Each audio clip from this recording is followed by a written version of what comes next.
ان الحمد لله نحمده ونستعينه ونستغفره ونعوذ بالله من شرور انفسنا ومن سيئات اعمالنا من يهده الله فلا مضل له ومن يضلله فلا هادي له واشهد ان لا اله الا الله وحده لا شريك له واشهد ان محمدا عبده ورسوله اما بعد فان خير الحديث كتاب الله وخير الهدي هدي محمد صلى الله عليه وسلم وشر الامور محدثاتها وكل محدثة بدعة وكل بدعة ضلالة وكل ضلالة في النار۔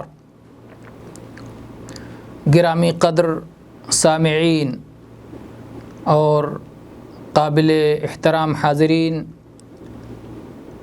آج کے محاضرہ میں انشاءاللہ تعالی ہم میاں بیوی یا شوہر اور بیوی کے مشترکہ حقوق سے متعلق گفتگو کریں گے۔ یہ بات معلوم ہے کہ میاں بیوی کے درمیان پائے جانے والے حقوق کی 3 صورت بنتی ہے۔ پہلی صورت یہ ہے کہ شوہر کے اوپر بیوی کے کیا حقوق لازم ہیں، اور دوسری صورت یہ ہے کہ بیوی کے اوپر شوہر کے کیا حقوق لازم ہیں، اور تیسری صورت یہ ہے کہ وہ کون سے حقوق ہیں جو بیوی پر بھی لازم ہیں اور شوہر پر بھی لازم ہیں۔ ایسے حقوق جو دونوں پر لازم ہیں انہی کو مشترکہ حقوق سے تعبیر کیا جاتا ہے۔ تو آج ہم انہی حقوق سے متعلق گفتگو کریں گے۔ پہلے ہم اختصار کے ساتھ آپ کو یہ بتا دیں کہ یہ حقوق کل 6 حقوق ہیں۔ پہلا حق ہے ایک دوسرے کی غلطیوں اور لغزشوں پر چشم پوشی۔ دوسرا حق ہے دکھ سکھ میں شرکت، اور تیسرا حق ہے اللہ کی اطاعت اور فرما برداری میں باہمی تعاون، ایک دوسرے کی مدد، اور چوتھا حق ہے ایک دوسرے کے رازوں کی حفاظت، اور 5واں حق ہے ایک دوسرے کے لیے زیب و زینت اور بناؤ سنگار، اور 6واں حقوق ہے ایک دوسرے کے جنسی حقوق کی ادائیگی۔ آئیے ہم ایک ایک حق پر ذرا تفصیل سے بات کرتے ہیں۔ پہلا حق غلطیوں اور لغزشوں پر چشم پوشی۔ ایک دوسرے کی غلطیوں کو نظر انداز کرنا چاہیے۔ شوہر اگر اپنی بیوی میں کوئی غلطی یا کمی دیکھے، اسی طرح سے بیوی شوہر میں کوئی غلطی اور کمی دیکھے، خواہ یہ زبان کی ہو خواہ یہ عمل کی غلطی ہو، اگر بدنیتی کے ساتھ نہیں ہے، اگر برا مقصد نہیں ہے اور انجانے میں یہ چوک ہو گئی ہے، تو اسے فراموش کر دینا چاہیے، اسے بھلا دینا چاہیے۔ اسی سے ایک دوسرے کی زندگی بہتر رہ سکتی ہے۔ سوچنے کی بات یہ ہے کہ کبھی کبھی ایسا وقت آتا ہے کہ انسان جب ایک غلطی کر لیتا ہے تو اسے خود اپنی ہی غلطی کی وجہ سے اپنے آپ پر غصہ آتا ہے۔ مثال کے طور پر کہیں بولنا چاہیے تھا لیکن خاموش رہ گیا، کہیں طاقت دکھانی چاہیے تھی لیکن کمزور پڑ گیا، کہیں برداشت کرنا تھا لیکن غصہ آ گیا۔ اس طرح کی غلطی جب انسان سے ہو جاتی ہے تو بعد میں اس کو اپنے آپ پہ بڑا غصہ آتا ہے، لیکن کیا کرتا ہے؟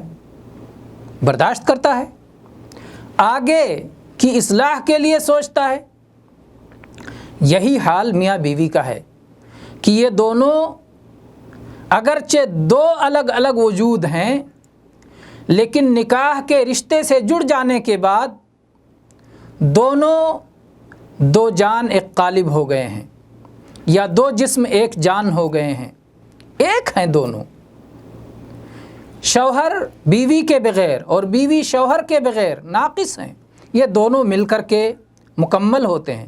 اس لیے ایک دوسرے کو برداشت کرنا چاہیے، ایک دوسرے کی غلطی کو اپنی غلطی سمجھنی چاہیے، نیک نیتی کے ساتھ، خوش گمانی کے ساتھ، دل کی محبت اور پیار کے ساتھ ایک دوسرے کے لیے عذر تلاش کرنا چاہیے۔ اگر شوہر بیوی کو غصے میں دیکھے تو خود غصے میں آنے کے بجائے غصے کو پی جائے، اور ایسے ہی بیوی اگر اپنے شوہر کو غصے میں دیکھے تو غصے کے مقابلے میں غصہ کرنے کے بجائے اپنے آپ کو ٹھنڈا رکھے۔ اور یہ عجیب بات ہے، اللہ تعالیٰ نے انسان کی فطرت اور طبیعت اس طرح بنائی ہے کہ جب ایک فریق غصے میں ہوتا ہے تو عام طور پر دوسرا فریق غصے میں نہیں ہوتا، سوائے اس کے کہ وہ اپنے اندر غصہ پیدا کرے، لیکن ابتداءً ایک فریق غصے میں ہوتا ہے اور دوسرا فریق غصے میں نہیں ہوتا۔ تو جو فریق غصے میں نہیں ہے اسے غصہ بڑھانے کے بجائے، غصے کو پالنے اور پروان دینے کے بجائے غصے کو ختم کرنا چاہیے۔ اور البتہ میاں بیوی کے معاملے میں بیوی کو اس معاملے میں زیادہ کنٹرول ہوتا ہے اور کنٹرول رکھنا چاہیے، اور اسے اپنے جوڑے کی، شوہر جو اس کا جوڑا ہے، اپنے جوڑے کا خیال اپنے سے زیادہ رکھنا چاہیے۔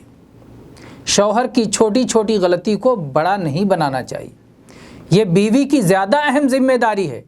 اس معاملے میں بیوی زیادہ سمجھدار واقع ہوئی ہے، اور چنانچہ اسی لیے ابو درداء رضی اللہ عنہ سے یہ روایت آئی ہے جو سنہرے حروف میں لکھے جانے کے قابل ہے۔ انہوں نے اپنی بیوی سے کہا تھا کہ اگر مجھے تم غصے میں دیکھ لاں تو مجھے راضی کر لینا، اور جب میں تمہیں غصے میں دیکھوں گا تو میں تمہیں راضی کر لوں گا۔ یہ ایسی چیز ہے کہ اگر دونوں ایسا نہ کریں،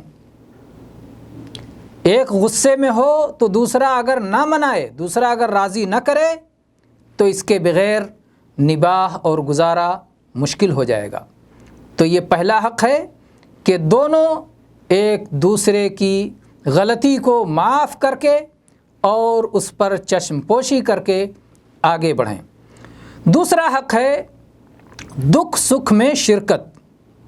آپ یہ بات یاد رکھیں کہ محبت نہ ہی آسمان سے اترتی ہے اور نہ ہی زمین سے ابلتی ہے۔ اگر ہم خود اپنے دل میں محبت پیدا نہیں کریں گے اور محبت کو پروان دینے والے اور نشو و نما دینے والے اسباب کا اختیار نہیں کریں گے تو دل میں محبت پیدا نہیں ہو سکتی ہے۔ آپ واقعہ دیکھیں، غزوہ بدر کا موقع ہے اور قیدیوں کے بارے میں رائیں مختلف ہو جاتی ہیں۔ نبی کریم صلی اللہ علیہ وسلم اور ابو بکر صدیق رضی اللہ عنہ کی رائے یہ ہوتی ہے کہ فدیہ لے کر انہیں آزاد کر دیا جائے، اور اس کی وجہ سے قرآن پاک میں اللہ کا عتاب نازل ہوتا ہے کہ اس معاملے میں عمر رضی اللہ عنہ کی رائے زیادہ درست تھی، جو اس موقع پر سختی کرنے کے قائل تھے۔ چنانچہ دوسرے دن جب عمر رضی اللہ عنہ آئے تو دیکھا کہ محمد الرسول اللہ صلی اللہ علیہ وسلم اور آپ کے محبوب ساتھی صدیق اکبر رضی اللہ عنہ رو رہے ہیں۔ عمر رضی اللہ عنہ نے کہا کہ آپ دونوں کیوں رو رہے ہیں؟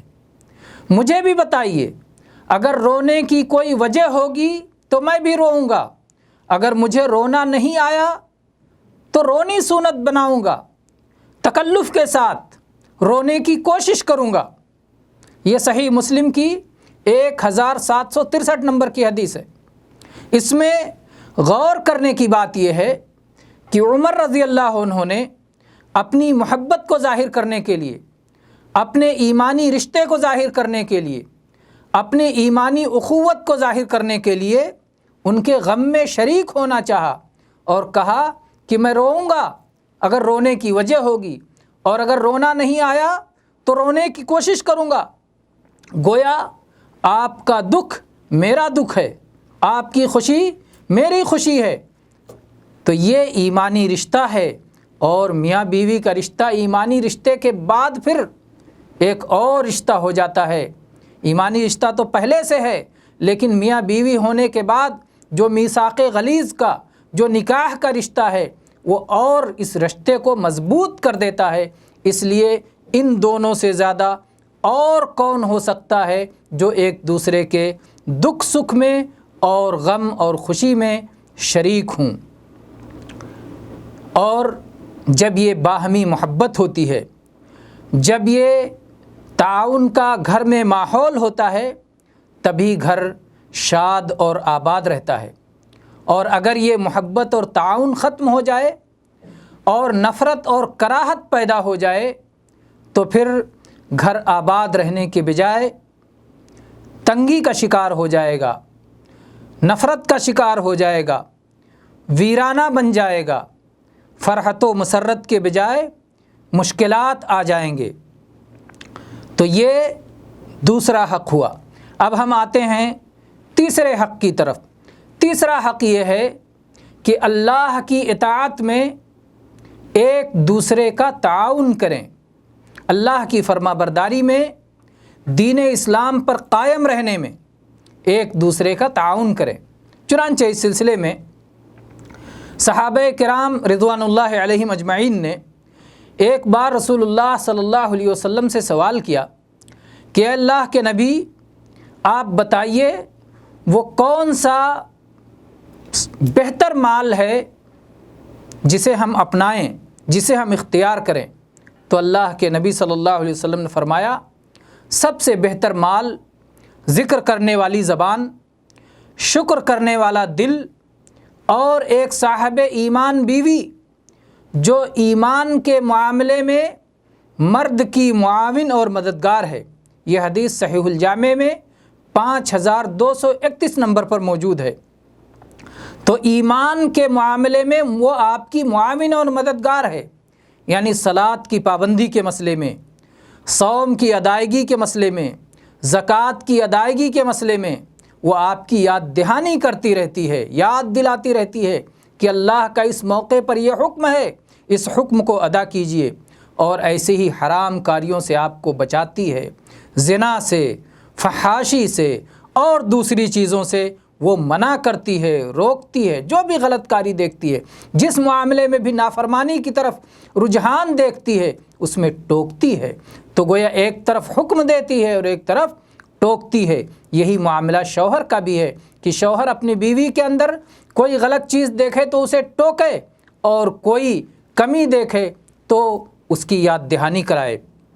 اسی طرح سے اس سلسلے میں سنن نبی داؤد کی حدیث جو 1309 نمبر پر ہے، اللہ کے نبی صلی اللہ علیہ وسلم نے فرمایا کہ جب کوئی مرد رات میں اپنی بیوی کو بیدار کرتا ہے اور پھر وہ دونوں اٹھ کر ایک ساتھ 2 رکعتیں صلاۃ ادا کرتے ہیں تو اللہ تعالیٰ انہیں بہت زیادہ ذکر کرنے والے مردوں اور بہت زیادہ ذکر کرنے والی عورتوں میں ان کا نام لکھ دیتا ہے۔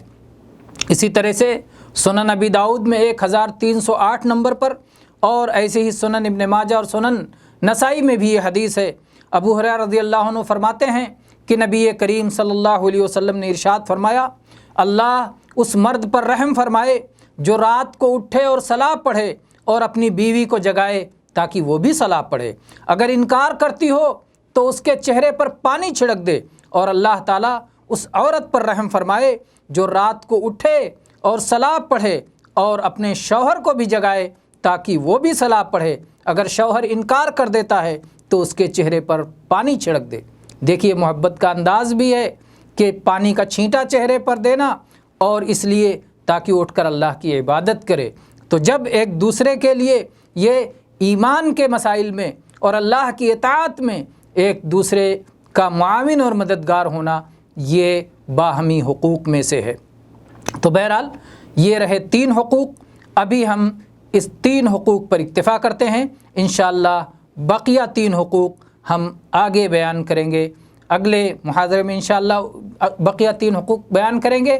اللہ تعالیٰ ان حقوق کو سمجھنے اور ان حقوق کی ادائیگی کی ہمیں توفیق عطا فرمائے، آمین۔ وآخر دعوانا ان الحمد للہ رب العالمین وصلی اللہ علی نبینا وسلم۔